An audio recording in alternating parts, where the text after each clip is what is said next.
everybody, and welcome to Grange Gorman, to TU Dublin City Campus.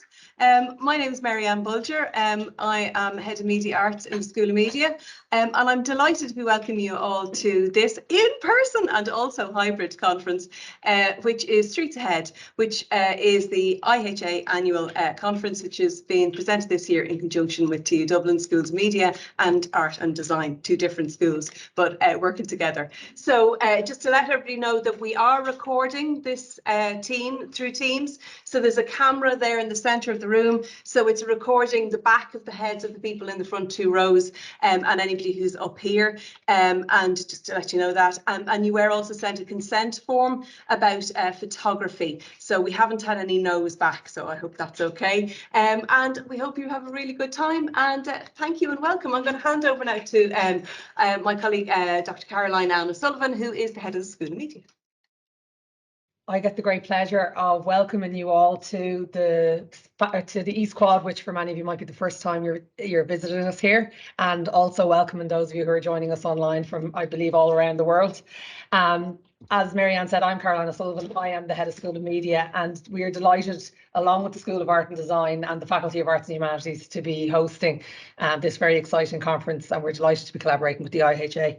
It's a really exciting for us all to be back at in-person conferences and be able to show off our wonderful space that we have here.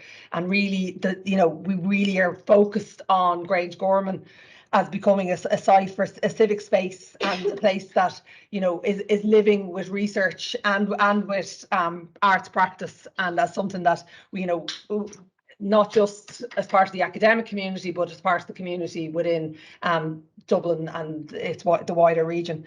So we are really aware of the space that we are in Grange Gorman, as well as a kind of a historically aware and forward-looking multi-use site. And we're delighted that this conference in particular is one of the first conferences that we can host here. The newly formed Faculty of Arts and Humanities, it just came into being on the 1st of September. So we're building on the legacy of the very strong legacy of our legacy institutions of previously creative arts and media and all those things, but we're now entering into the new phase of TU Dublin and the Faculty of Arts and Humanities, and it's a really exciting time to be part of that move forward. So although we're primarily based on our campus here in Grange Gorman, we also have the faculty is also based out in Tala and Blanchardstown, and the opportunity now for collaboration across the entire site of Dublin is something that we're really excited about. So I'm not going to go on very long. It's my great pleasure to welcome you all here today and to welcome those of you online, and I really look forward to dipping in and out of the conference over the next 2 days. So thanks very much. Good morning, everybody, and welcome to Streets Ahead Post-Pandemic Civic Spaces. As Director of the Irish Humanities Alliance, we are delighted to be here in support of the conference. And as you can see from the programme, the breadth and depth of perspectives is very impressive, and it's great also to see people representing both jurisdictions on the island as well. The IHA is an all-island cross-border alliance of arts and humanities researchers representing 9 southern institutions and 2 in the north. The IHA is working to promote the value of the arts and humanities, and as we saw during the pandemic, our disciplines have a critical role to play in addressing major societal challenges.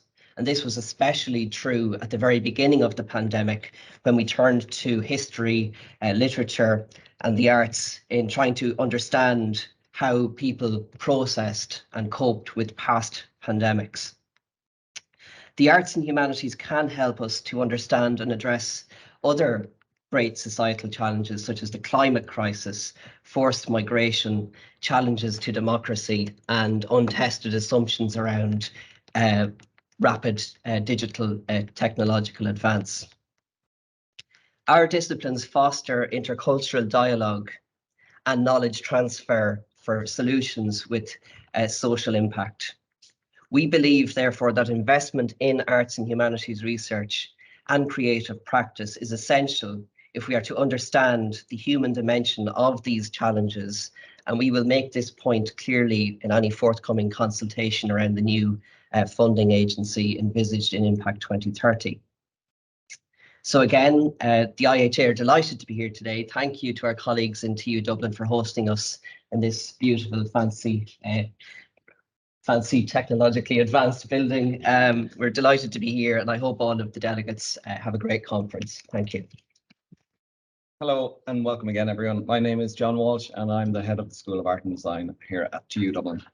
I'm really delighted to be able to introduce our keynote conversation. I'm a product and industrial designer by background, and that makes me very, very interested in the stuff that surrounds us and surrounds us everywhere. How it got there, why it, where it came from, and should it actually be there, and could we do better? And I think we're at a really critical moment in time, really, where we have an opportunity to reassess our urban environment in particular, and also our rural environment with that lens. So I'm delighted to introduce our keynote conversation. We've got Eleanor Herring from Glasgow School of Art and Rowley from University College Dublin. Thank you so much for having me. So my name's Ellie. I come from Glasgow School of Art.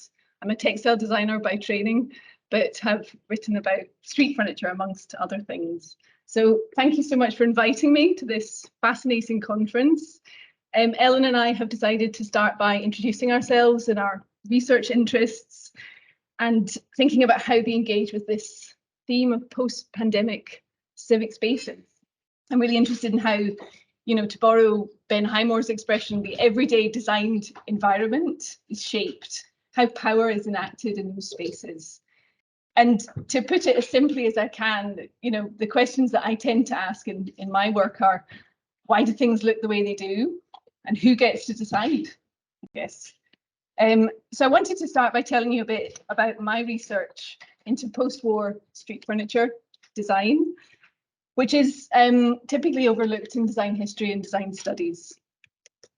Now, my interest in this subject of street furniture really started from these bins, which are outside the RCA in London. And I started really from a very visual standpoint, which is, why do they look different? Why do you have 5 bins that look different all in a row? And I think that question led to others, like, what were the priorities? What values informed these designs? Who made those decisions? Now, most of us would consider, if we consider them at all, street furniture to be a category of the everyday, banal objects in ordinary common spaces, mostly ignored, but when used by almost everyone, perhaps sometimes valued by nobody. And yet I think that we can learn a lot about civic society by examining these objects, these everyday anonymous objects, how they're designed, who they're designed for, how they're meant to be used, and how they're actually used. And while particular designers are sometimes celebrated for their work, many of the decisions that shape the designed environment are, if not deliberately concealed, then not entirely visible. After all, how many of us here can name the designer responsible for the posts and the poles and the boxes and the shelters that we see in the street? Very few people take much notice of these kind of authorless objects and why they look the way they do. And yet someone somewhere has designed each and every one of them with particular objectives and interests in mind. In truth, a wide variety of forces inform the height of lampposts, the shape of parking meters, the colour of street signs, and the style of bus shelters. And these formal decisions may seem insignificant in themselves, but they're usually made on our behalf. And they make an enormous visual contribution towards the design identity of a place, of a street, of a city, of a country, of a continent. So far from being simply mundane, the design of these objects could reflect how we understand public space, who it's for, what it means, how it's used. In post-war Britain, social, cultural, economic and political perspectives directly influenced decisions about objects like benches.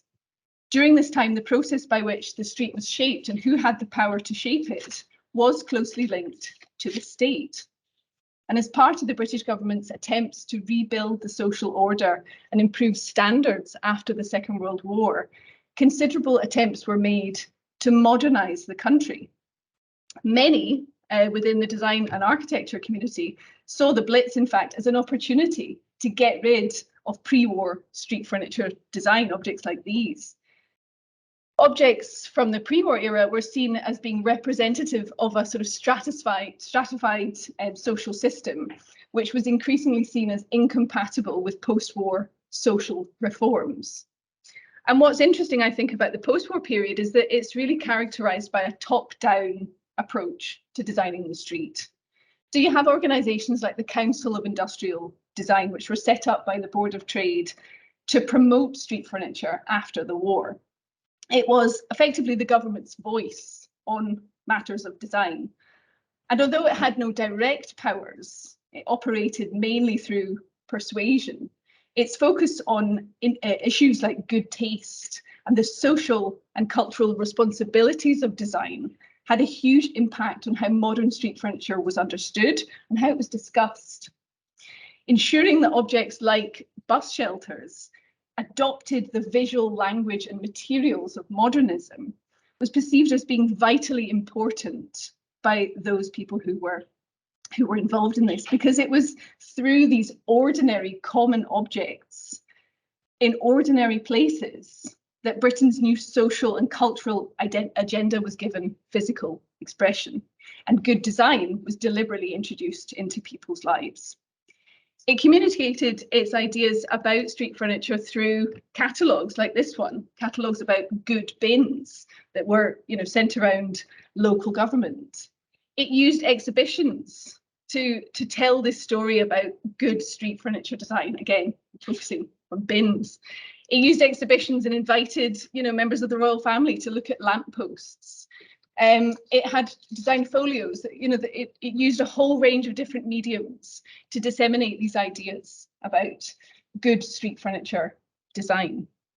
Designers like David Mellor, well known for cutlery designs, were, they worked with the council redesigning street furniture across the country. And for people like David Mellor, street furniture was an important opportunity for redesigning, for changing the visual culture of the country as a whole.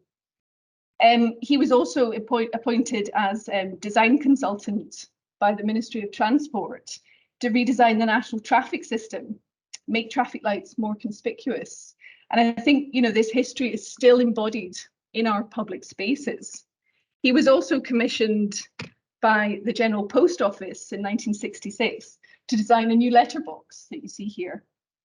His modern rectangular design was meant to kind of bring the organisation into line with other nationwide attempts to modernise.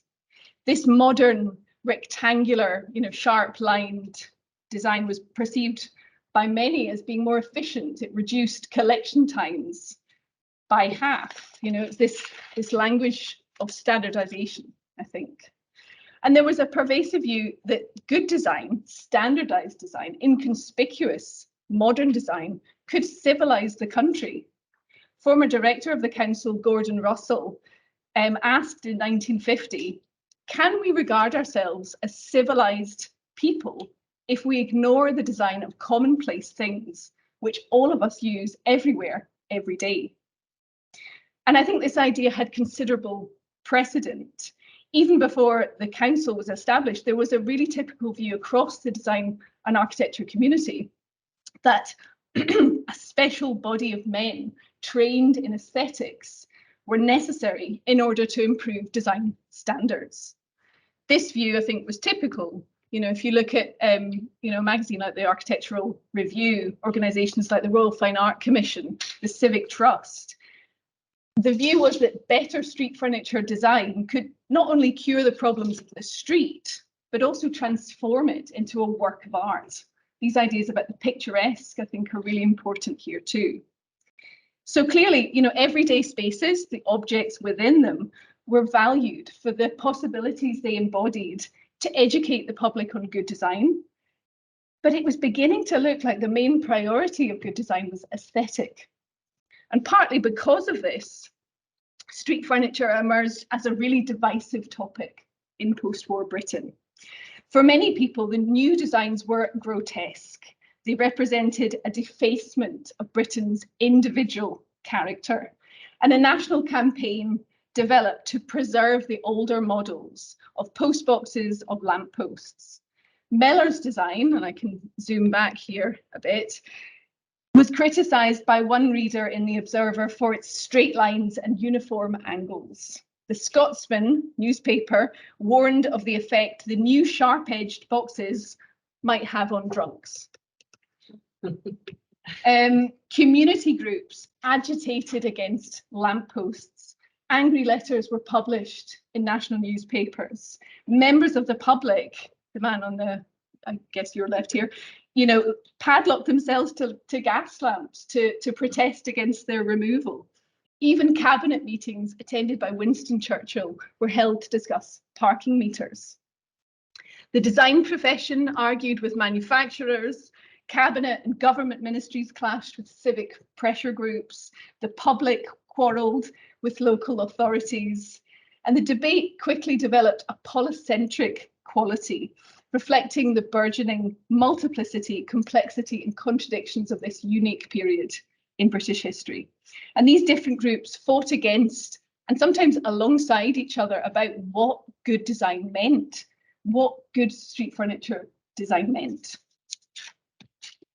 And yet, while the debate was outwardly concerned with the style of modern lampposts, and you can see a number of examples here, in fact, street furniture emerged as a forum through which hopes, anxieties, and discontents could be expressed. And I think that question remains important. How do our hopes, anxieties, and discontents inform the design and shape of our streets today? How are our streets put together? Is it just tape holding them together, as this image might suggest? So this part of the paper is much more speculative, and it's something that Eleanor and I will discuss, I think, if we have time afterwards. But I want to briefly look at how we're remaking our streets today, this time with different priorities and ideally with a much more inclusive approach to good design and what that might mean. So during the various lockdowns that we've all endured since 2020, many of us have experienced the world from our homes. The private home has always been fetishised, but the pandemic exacerbated this, and house prices, the cost of housing has spiralled across the world. But what about our public home? What about the spaces that all of us inhabit every day? If we think of public space as our home, what is important in our public home? How should we design it? What's required to value it and to encourage others to value that space? Now, I'd like to finish by focusing on Glasgow, the city where I live. Glasgow is a city with a motorway that was built right through it, as you can see here.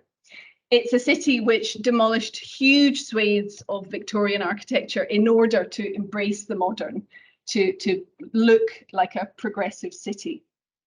It embraced the car. Now, the example that I want to focus on in this last part is an initiative called the Bike Bus, which is something I've recently started to get involved with in the city. Now, the concept's been around for a while. Essentially, it's you know, a convoy of kids led by parents on their way to school. And I think there are lots of initiatives around in cities and towns around the world, not least here in Dublin. You know, in Glasgow, where I live, here's our bike bus. Some parents were inspired to start it after hearing about the initiative, a similar initiative in Barcelona. Some people went on holiday to Denmark. They wanted to cycle their kids to school. The roads in Glasgow are terrible. It's not a city with cycling infrastructure. But for us, it happens on a Friday morning. We take our kids to school with our bikes. And while it takes much longer to get to school, it's not the most efficient way of using our time, it is undeniably joyful.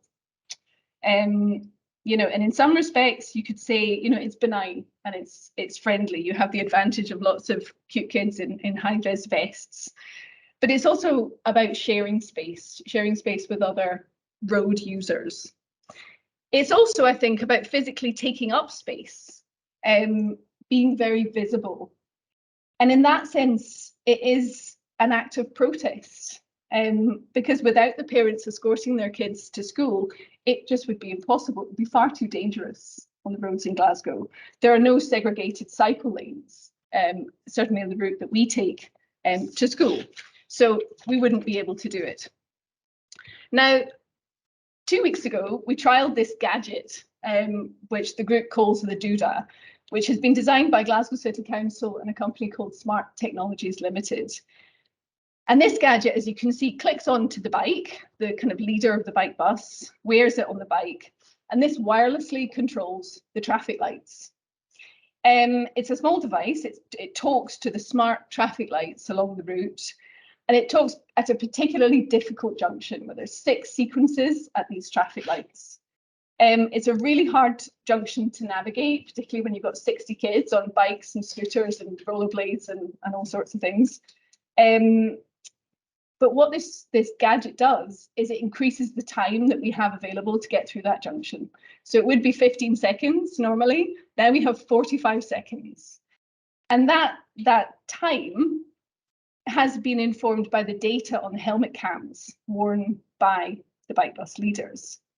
It's programmed to work at this particular junction between 8:30 and 9 o'clock on Friday mornings. And it has transformed our experience, actually, of that junction. The response has been brilliant. We've had loads of media attention, you know, lots of voices of support, I think, around the world. And the reason I mention this in the context of this conference is because it's really making me think differently about the design of the street. Because for a long time, I've been fascinated by the stuff we put into the street, the stuff like traffic lights, you know, the bus shelters, the bollards, bins, you know, their formal values, who's responsible for those design decisions. But I think the bike bus speaks less about the material of the street, and it speaks more about, you know, the uses of the street. I think it's a bottom-up example of remaking our public home that I'm talking about, and I think that's relevant in this context. Of course, there are some material elements which are significant, the smart traffic light, the gadget, but these have different priorities than the post-war street furniture design that I talked about earlier. What I find interesting are the crossovers between these two kind of areas, because they both reflect the tensions in who's designing the street, who they're designing it for, how the street is used. There are decisions being made here, some informal, like the decision to start this initiative. There are some that are more formal, the links with the council, the links with the police, the links with the school. And I think this is perhaps an example of civic society and the cooperation that's needed today. You know, we're making decisions collectively, both within the group, but as I say, with outside organisations, and I think we feel listened to. There's a sense of having control. It's very empowering, actually, participating in this, being able to enact that change. There's collective citizen participation here without trying to overly romanticize it. And I think we could say that sustainability, if that's a value, if that's something, a project we want to seriously and meaningfully engage with, we have to take that on board. Now, before it sounds like I'm you know, romanticizing this, you know, it's clear that some within this community have a much louder voice than others. This is very white. There's issues of privilege here. Influence plays a part. The support that we've received benefits the groups like the council, like the police to some extent. And the support that we've been offered by those groups benefits the agendas that are underpinning them. The real structural systemic support beyond just offering free helmets or high-vis vests, you know, that costs more. Segregated cycle lanes, that's ultimately the aim. That costs much more. It takes longer to plan. It requires more integrated support and action from a host of bodies. And that's much more complicated than just supporting a bike bus. But I want to just finish by saying, you know, I feel like this initiative gives me some hope about how we might revalue our public home. It illustrates a model for what those relationships might look like within a post-pandemic civic context. And I think it also shows that ordinary people, not the, you know, the aesthetic experts that I talked about earlier. Ordinary people aren't just asking those important questions about who do our streets belong to? You know, what do we want to use them for? What should they look like? Who gets to decide? But they're also putting forward an answer. You know, it may not be the answer, but it's an answer. That's it. Thank you.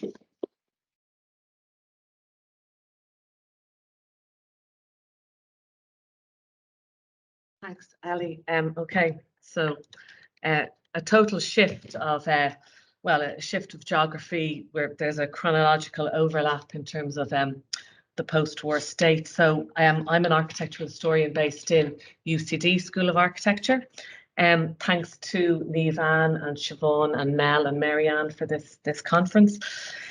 So this is a speculation around the ongoing failure to make good public space in Ireland, a speculation that insinuates a certain type of Irish Catholic culture, not doctrine, but culture, being at the core of Irish public space making across two very formative generations, firstly from 1940 and then again from the mid-1970s.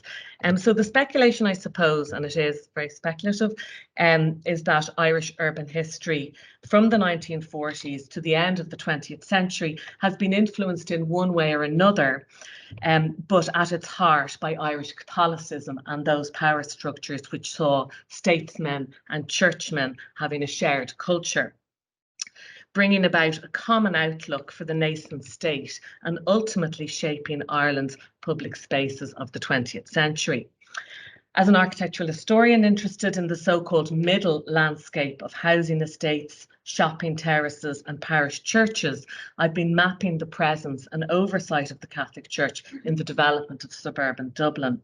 I'm showing you these informal maps, doodles really. I've shown them before, so some of you may have seen them, but really compelling and potent doodles made by a priest, Father Fitzpatrick, for his bishop, the Archbishop of Dublin, Archbishop McQuaid, where the priest is setting out the potential shape of communities from the placement of schools to the formation of new parishes, effectively setting out the public environment in which most Dubliners have grown and continue to grow up. So just to look at the maps briefly, this one is from 1949. Here's one 5 years later, 1954. 5 years on, he's projecting, I suppose it's this area, the lower left corner, where he's projecting how things are going to shift and change. And then he makes a map for the 1960s, and be clear that this is AD, after Christ. So these represent certain suburbs of North Dublin, Raheny, Coolock, Artane, following the provision of healthy water and sanitation services as a result of the 1953 Howth drainage scheme. With the example of these maps and how the areas were subsequently developed, we witnessed the Irish priest working at the behest of his bishop and in response to local authority infrastructural engineering. We see the Irish priest building the everyday environments of the city during this critical period. This is a period internationally, as Ellie has shown us, and well, really within the global north, which is post-war, reconstruction going hand in hand with the evolution or development of the welfare state. America is growing its cultural empire and so on. Now, not to champion Irish exceptionalism, but it is remarkable that at this time, the Irish built environment could be made by such means as the maps suggest, as in by such unsystematic processes. These are arbitrary, subjective practices. Certainly, it's remarkable when combined with the actual experience of growing up, of living in these 1940s, 50s and 60s housing estates of Dublin. The building patterns, that is the frenetic construction of suburban Dublin during this time, together with the maps, points to an implausible mix of straightforward naivety with rational, modernising geographical and cultural engineering. Which brings us back to our opening speculation. I wonder, Is it too much to infer that this implausible mix, this idiosyncratically Irish level of control that's both naive and rational, remains in the sense that it is the remnant of, or a remnant of, but remains at the core of Irish public space today, that the legacy lives on? This image is, I suppose, the project I'm working on at the moment is on the left, the demolition of this church. This church was only finished in 1967 and was demolished at the end of 2021. So however many years that was. In our conversation, Ellie and I are thinking about legacy. We've been prompted to consider the post-COVID city or public spaces in 2022. And as historians, we're traveling the arc of time or the circle. But that prompt generates my speculation that public space in Ireland is always a remnant of Irish Catholic culture. That remnant might manifest itself in two big, almost unknowable ways. That the Irish Commons has never had a meaningful presence in recent Irish history of the past 100 years, outside of Catholic ritual. I've discussed this reticence to commons in relation to the Irish state and the social antipathy to flat block housing, but that's maybe for another day or maybe for our discussion. And then the second manifestation of Irish Catholic culture is the very raw and critical fact that isn't really discussed, that the Irish Catholic Church has no architectural history. Because of the Reformation and the subsequent colonial project, Ireland's Catholic Church ceded all religious buildings during the Reformation period. It is, as French commentator Jean Blanchard, writing about the Catholic Church in the 1950s, he noted that, quote, "The Irish Church possesses no historical edifices. She regrets the fact, but at the same time, this is an appreciable material advantage to her," unquote. This then becomes, as I say, a colonial and in a way exceptional story. With no architectural history, the Irish bishop and on the ground his foot soldier, the Irish parish priest or the curate of the mid to late 20th century, found himself pitched at an urban periphery on mostly virgin land upon or before his tabula rasa. Unburdened by ancient buildings, which he pragmatically translated as expensive things to maintain, he was leading this construction of a brave new world, Irish suburbia. Can we assert then that Irish building at this time and ongoing is linked, as it was then, to the expansion of Catholic parish structure, but it thrived and continues to thrive in the space of virgin greenfield territory, where it could graft on pastoral services once the housing was built. So both of these manifestations might float in our mind's eyes for our speculation. Reticence around the commons in Ireland, how to cede control to people while never actually trusting or allowing the people to control. And then this business of no history, meaning Irish modernisation and development happened hand in hand at the rural edge of place, and the Irish priest, the archbishop and local authority were the lead agents in this building process. So we'll come back to that, but I want to throw it up in the air and consider the most synonymous place in a contemporary Irish context with public space and urban design, which I'd argue is Dublin's once upon a time cultural quarter, Temple Bar. So to turn this speculation to Temple Bar is at first ridiculous. Temple Bar was, in its 1990s reinvention, profoundly innovative. And if anything, it was reactionary. It was a reaction against and a response to 20th century Catholic Ireland. And in this image by Hillen, these very clever montages or juxtapositions, superimpositions, he throws down the Quiet Man Cottage as synonymous with or representative of pre-modern vernacular Ireland in the middle of that most postmodern of Irish spaces, which is Temple Bar's Meeting House Square. But it's a very crude and raw juxtaposition. So the pre-modern and the postmodern with, to paraphrase Fintan O'Toole, a half-finished agenda of modernity in between, or no presence of modernity in between. But as an instance of large-scale urban acupuncture, Temple Bar contained individual situations of design excellence. Coming at the close of the 20th century, it has been the most explicitly designed chunk of city in Ireland, promising 3,000 mixed urban homes, new cuts or paths, and permeability through the city, cultural buildings and gathering places, that is, new city squares.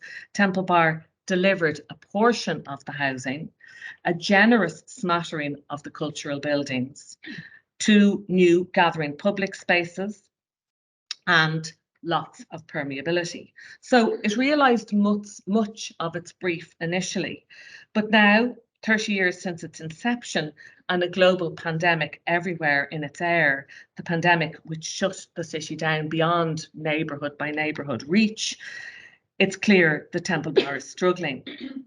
The housing never really arrived. What came was excellent, but through a shifting licensing landscape, privileging nightlife and pub licenses over household tenant stability or family living, temporary tourist letting has by now taken over the residential experience, never mind the family element. For example, there has never been a playground and there was only a short-lived creche in Temple Bar. But there is Europe's first children's cultural centre, the Ark, to which we make extraordinary visits from our homes elsewhere in the city. Cultural institutions abide, some have fallen victim to the vagaries of arts funding and more, and the gathering places, Meeting House Square and Temple Bar Square, have suffered almost beyond recognition. This Temple Bar Square has taken on the form of a privatised urban outdoor dining space, while the former Meeting House Square is locked up every evening and opened again in the morning, access being controlled and managed by the custodian authorities, much like a private property. Probably the most marked post-COVID struggle is the spread of sleaze in the area. In part invisible or barely knowable, the sex industry is creeping through the buildings, like this brothel occupying the upper floors of the Temple Bar house. This is part of a study that we were doing in a studio in UCD last year to celebrate, I suppose, the origins of Temple Bar 1991 to 2021, 30 years later. In part, antisocial behaviour, loud and proud, as the most chaotic minority of Dublin's growing homeless population occupies Temple Bar streets. The struggles, contemporary struggles today, post-COVID, if you like, from the spread of sleaze to the absence of hyperlocal residential culture, overlays pre-COVID accusations about the area's toxic masculine nighttime tendencies. It all amounts to ambivalent street safety and points to yet another instance of the failed commons in Ireland. Or to be less categorical, it points to the shaky presence of the commons in Irish culture. Consider Temple Bar as both dream and reality, or maybe as origin and legacy. The seeds for Temple Bar's making were sown during those transitional, fairly nutty years of the 1970s, marked by international energy crisis. While Ireland became buffeted by the onset of globalisation, it was another moment of emigration, mass unemployment. By the time a group of 13 young architects, Group 91, unusually well represented by women, came to negotiate the narrow streets, this introspective realm, which is an island of sorts between the river and Dame Street, had become awash with artist studios, music venues, and so on. The young architects brought their interest in urban historical contexts and vernacular traditions to bear. This was coming out of their own 1970s and 1980s encounters with the theoretical development of architectural postmodernism, which in Ireland became known as critical regionalism. But strangely, for Irish placemaking, or Irish public space making, I should say, the designers and the commissioners and the users of Temple Bar were interested in the pre-existing. They sought out, they want to be burdened by history. A solid mass with small scooped out voids, such as the existing one in Temple Bar, was the preferred urban figure ground. Group 91's premise at Temple Bar was to retain and promote the importance of this dense figure ground. This was the first project to be finished, was the Irish Film Institute, which, as you know, any Dubliners know, it has no visual presence on the street, it doesn't announce itself, so it's all about being stitched together through context, and it discloses its space in that way. So this was neither the known nor the recent practice of public space making in Ireland, inherently suspicious as it was of the commons. Unlike gathering to control, Temple Bar's design development was, to quote one of the original architects, Neil McCullough, founded more on the recreation of urban possibility, on the idea of not only living in the city, but living well in the city. But Temple Bar was and continues to be about gathering, the bother of gathering. And in this compunction to gather, we're reminded of local dominant culture, that of Catholic ritual, the procession, the congregation. After all, what was attempted, maybe even delivered at Temple Bar in the early 1990s through a series of small, deft, rather small scale, deft interventions was, again, to quote Neil McCullough, quote, an articulated and logical sequence of movement via public spaces. I'm just about to finish. Thanks for your patience. This articulation of movement, of gathering people in a sequenced way, brings us back to the belly of the beast and to our speculation that perhaps all public space making in Ireland is a remnant of Irish Catholic culture. I'd like to point at the little known example of Killinear Papal Altar, an outdoor mass design from 1979, by way of basically an aside. It's what I'm working on at the moment. I was trying to fit this in. It doesn't really work, but the really good images that we just scanned, we got them from one of the architects. So this kind of 1970s juncture brings us from the 1950s maps to the 1990s Temple Bar project, and how that project behaves and works and frames us in 2022. These are the toilets, by the way, designed by Robin Walker. But the oils, this infrastructure was taken from one of the builders, had an experience in Alaska, and decided that this was the way to manage the waste, and then spread it on the field afterwards. And actually 300,000 people came to this temporary mass, this outdoor cathedral, so it was a serious amount of infrastructure needed. But there's so much resonance today with the 1970s. I mentioned the oil crisis precipitated by the Yom Kippur War. I mentioned the groundswell towards globalization, what David Harvey might call the birth of third way neoliberalism. And it was at this time, the 70s, that our Group 91 architects cut their teeth, developed their theoretical interests, which were brought to bear at Temple Bar 10 or so years later.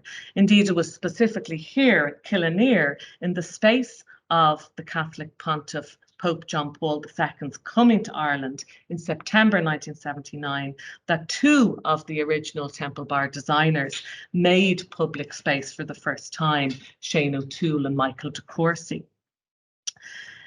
We know about the Phoenix Park leg of the visit. This was a huge steel commission designed and built in record time to the modernist design formulae of Ronnie Tallon.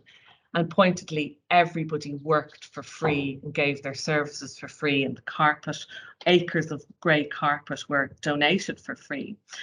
This outdoor cathedral for 1.2 million people was made. The legacy is the Papal Cross, constructed without planning permission, but still gracing the park today. At Killinear, there was the added complication of being near the politically contentious, potentially violent border with Northern Ireland, and in a farmer's field with no infrastructure, and plus no trace could be left. A huge amount of people came. 300,000, but as I say, nothing physical remains. So from one exceptional design for gathering in 1979 to another from 1991, we could argue that such temporary phantasmagorical public spaces as the papal gatherings were exceptional and different versions of the heterotopia. Dare I use that, but an Irish Catholic heterotopia perhaps. And similarly, but in another way, could Temple Bar, never a utopia and not yet a dystopia, could it also occupy that definition, another Irish Catholic heterotopia? I don't know. Foucault's overused term heterotopia describes spaces which are never perfect, nor do they oppose reality, but are somehow different. These act as alternative or parallel spaces where deviant behaviour is tolerated. In a way, any campus, and Temple Bar is a campus or precinct within the city, does this. It enables or allows deviant behaviour.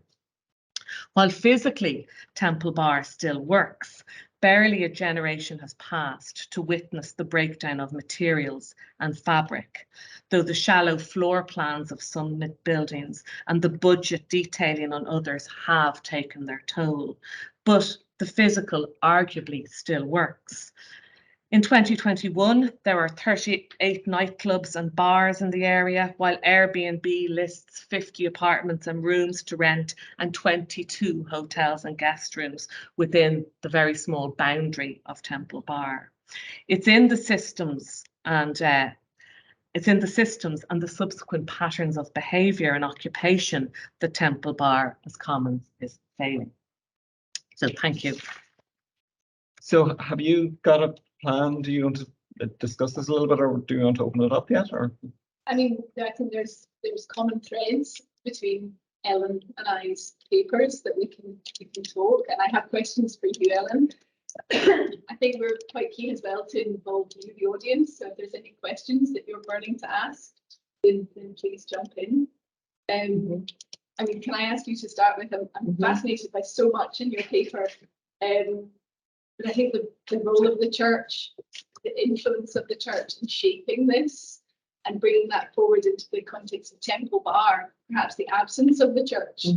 I wonder if you could talk a bit more about that. I mean, this is it's a ridiculous and it's a hypothesis zero really to suggest or to hypothesize around the influence of the church in Temple Bar physically, but I suppose the fact that there was a dream and an aspiration that really was fulfilled in many of the designs and many of the physical structures that were made, but that really as soon as mostly things were opened by 1995, 96, and as soon as that happened by 97, licensing laws had shifted so dramatic, or had shifted to such an extent that a certain behaviour was enabled that was, I suppose, privileging a commercial behaviour and the championing of the commercial over kind of a hyper-local residential, perhaps, culture that could have taken form. So there was, if you like, if I'm suggesting that Irish Catholic culture has been about a struggle to give control to the masses, to people, and find it easier to build on the suburbs where it's a blank canvas, and there's always an ambivalence to the city where, you know, you've density leads to, you know, more unorthodox behaviour or whatever, and then the Irish Catholic way of making has turned us back to the city. So this turn to the city for the first time in the history of the independent state, was there an inability to actually behave in to fulfil the dream of the behaviour through the licensing, albeit the design and the buildings fulfilled their dream. And still continue to a greater or lesser extent, you know. And so the point being, which I've mentioned before, but some of the audience would be familiar with it, is that, you know, trying to find the evidence that the Catholic Church, you know, were preferring suburbia, and of course that, you know, Dublin was a city of, you know, rural dwellers and rural immigration. And as such, it was decided, and it stated in one report in 1947 that people live with better values, at Christian values, at lower density. So the suburbs was the preferred realm. So I suppose so it's kind of the absence of the church in Temple Bar that makes it interesting, and then it maybe finds its presence in dysfunctional behaviour. Yeah, I love your expression, large-scale urban acupuncture. Well, that's what a lot of architects talk about. It's kind of quite a trendy thing. I think just you know, it's something that's very concentrated, you know, in a place that has a big effect. Yeah. You know, so you can fix your funky elbow with a tiny needle. Yeah. Has that rippling effect.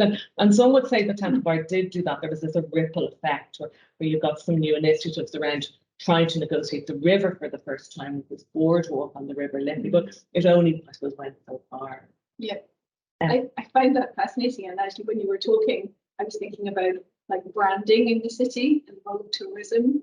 The people who live in the city, their perception of the city and the perception outside the city, and how the built environment is shaped according to those perceptions. Of a certain type of Irishness or Exactly. Scottishness. You know, yeah. Thinking about behaviour in those spaces.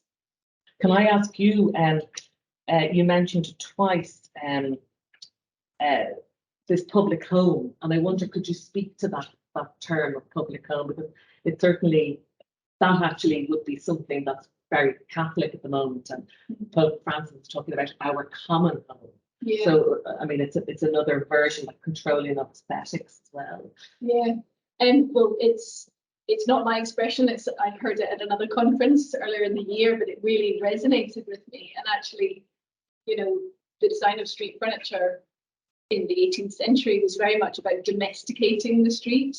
You know, so we can talk about, you know, the language of interior design in an urban context. You know, the lamps, the presence of street lamps. You know, the furniture like benches.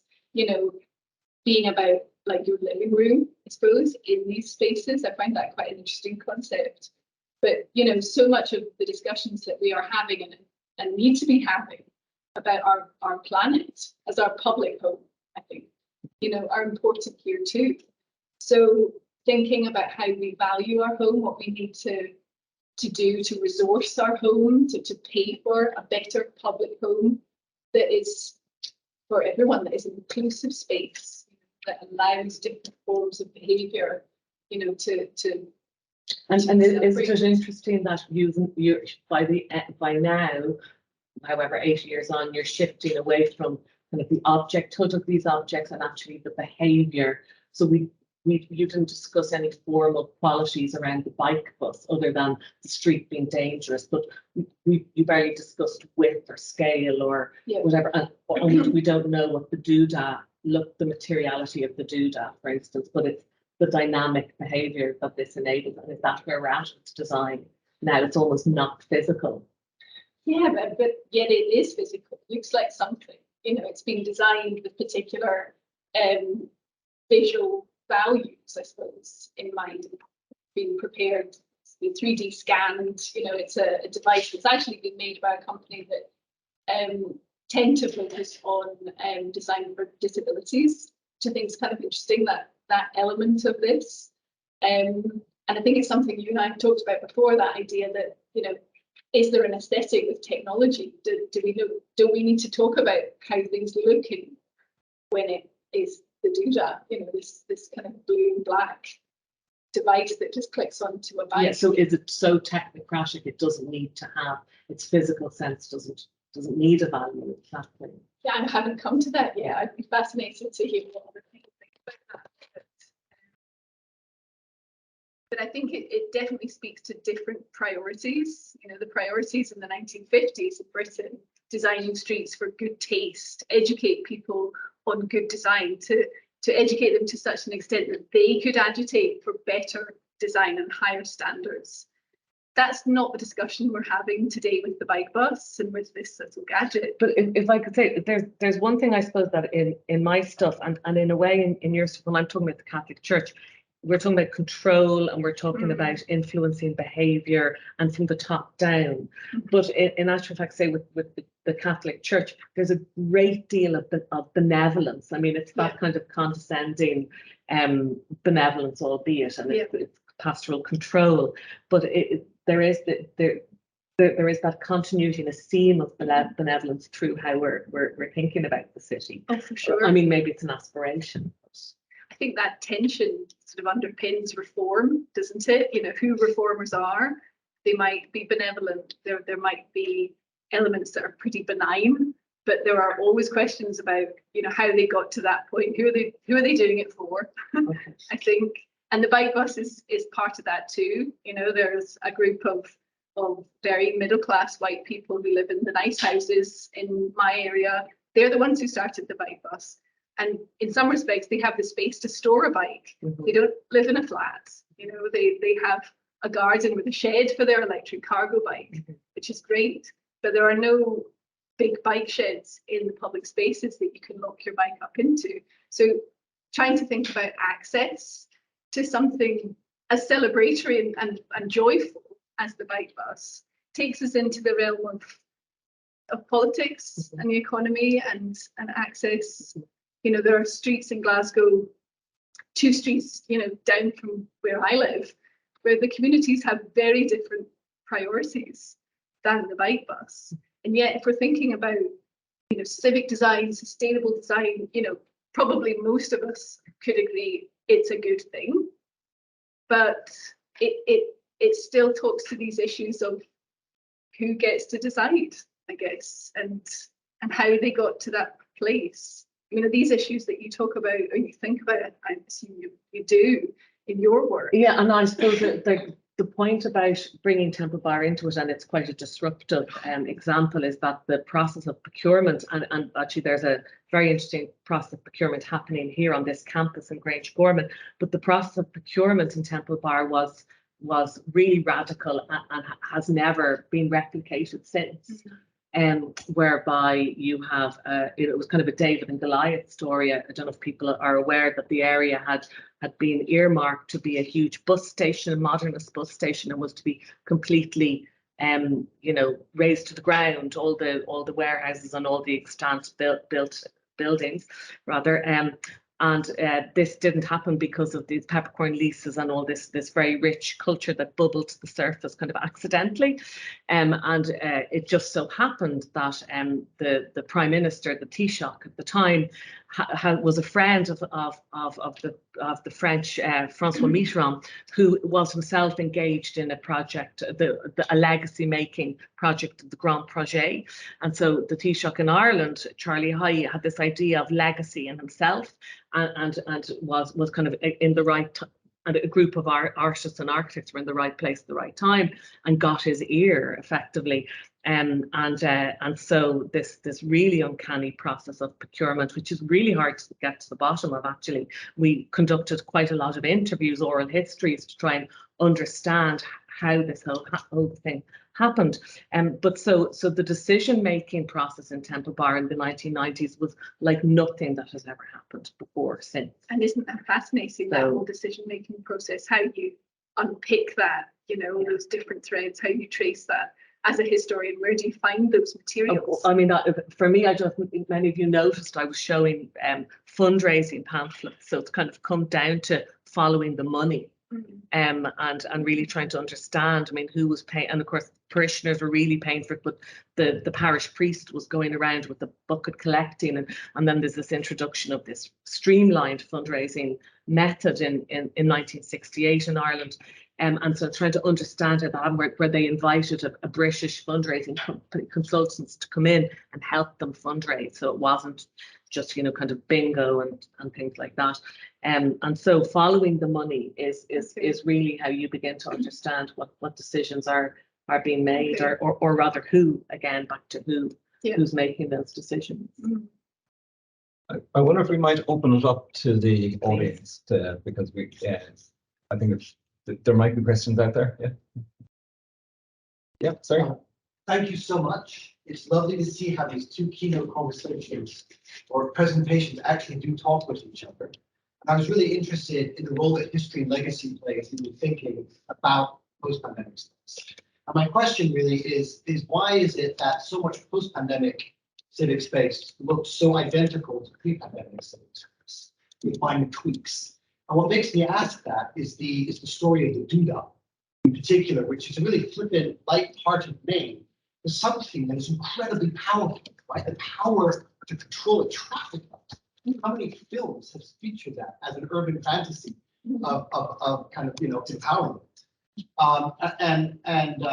Looking at that, it makes me wonder why cities in the grips of the pandemic do not embrace more radical approaches to post-pandemic space. So there's a limit to how many people can have doodads. If everybody has one, the whole thing breaks down. So yes, it gives some freedom and some openness, but it has to still be quite tightly controlled.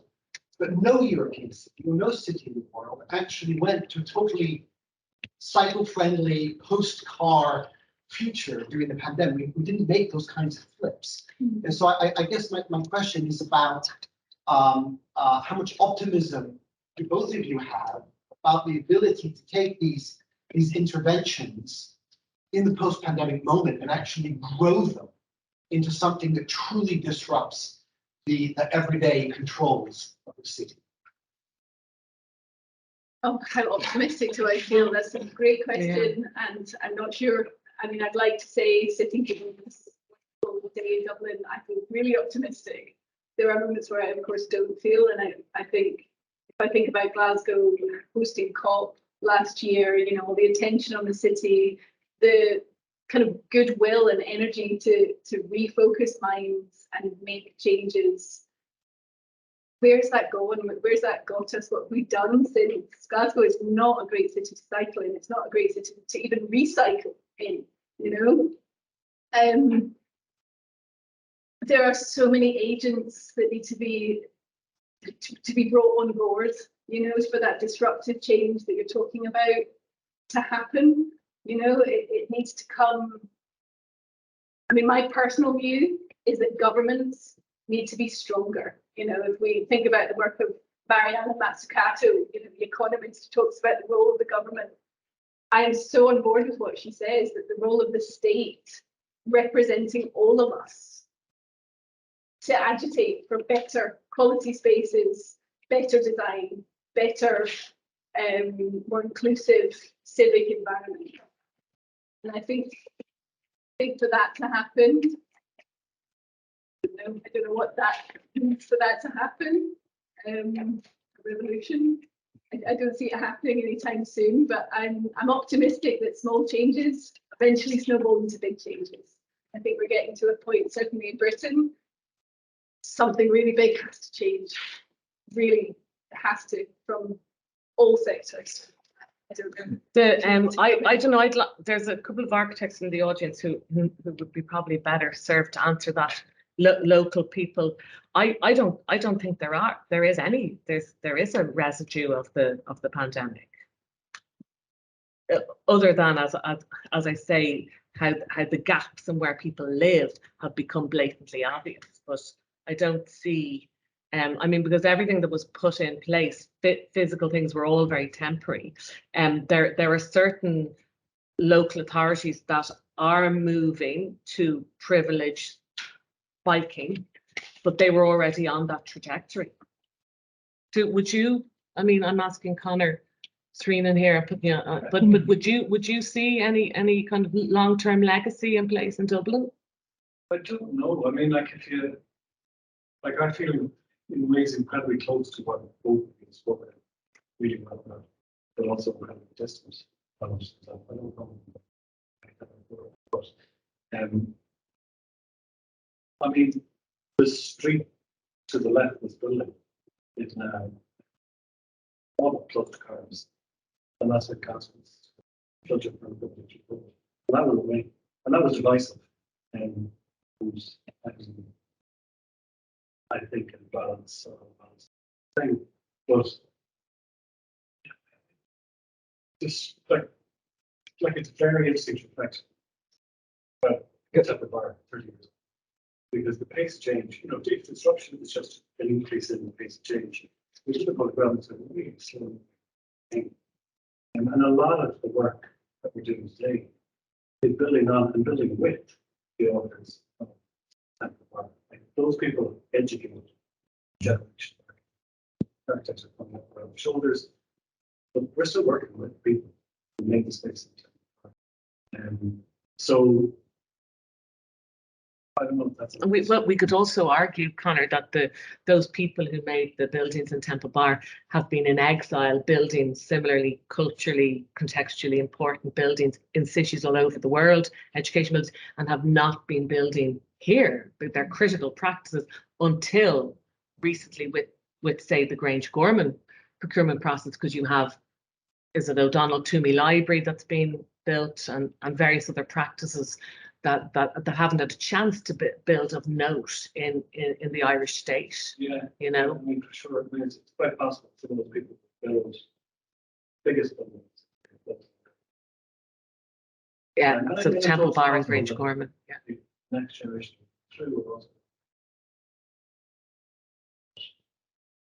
Or I think your question was changes and potential impact. I think it probably has a small ones. You know, so that filter variability is one company example. Also, be general influence in the communities like Eleanor as being tacitly considered less.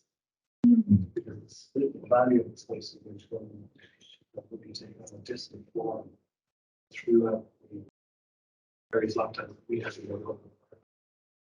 So that's possibly a conversation that might be incredibly disruptive. Building less. Yeah. Fascinating. And reusing and adapting more. I'm just going to try and bring in one last person because I think we're probably with our interlude, fire interlude, we might be tight on time, but yeah. I just watched around there when you mentioned the area around Cool. Just kind of mesmerized in terms of thinking, you know, it's really no planning there, but it seems to be a sort of half-baked modernist or planning slash architecture approach where you have, you know, the very dry open space, absolutely nothing. And you have these box churches that people design decent, I think decent design for a church. So was there some architects there operating with as far as trees to make that? Yeah, good question. I mean, that way of building around Coolock, Artane, Raheny, that was a continuation of what was going on from the 1930s, really. So when the new state it's looking at what's happening in some cities during the 20s, but it's really about reconstruction after the street conflicts. So it's only, you know, it's a looking piecemeal to housing people. Really in the 30s it begins to tackle that, and the same process of kind of designing you know, on drawing boards according to geometric forms that are really easy and rational to use is what you see continuing right through to the 1990s and on. So yes, there are designers involved. There is really primarily it's the local authority. Eventually they turn and get architects into their teams. Very often in smaller areas you have engineers doing that, but you do have architects who many of whom have gone and done an urban planning kind of diploma of sorts. So urban planning is growing kind of again piecemeal, and it's on until 1963 these proper legislation and laws to encourage to talk about building height and density really. So it's fairly arbitrary, and it's led though from those maps and from the correspondence, looking at what the Archbishop had in his private archive in his locker. Effectively, he had folders on public lighting and all sorts of stuff that was completely out of his pastoral remit. So he was involved in how things looked, but he was responding to the infrastructure. So the whole drainage scheme was happening, the local authority and the architects, well, the engineers and were doing that, and then they would go to the Archbishop, but they would never develop until going to the Archbishop. So the town planner, Michael O'Brien, had a weekly meeting every Friday with the Archbishop. And he would come with designs, and then the Archbishop would go to his commission of three, one being Fitzpatrick, that Monsignor in Raheny, and say, listen, I've got word that this is happening, we need to build schools. It wasn't churches, it was schools. So it's really important, there's that kind of education of benevolence, which is a really key part of social engineering, obviously. But it's not the churches. In those maps, there's 4 churches, and there were 3 at first, and then there were 4. So it wasn't a colonization in those terms, but it was about schools. Okay, sorry, apologies for interrupting. I think that's really, really interesting conversation, and thank you so much, Eleanor. Thank you.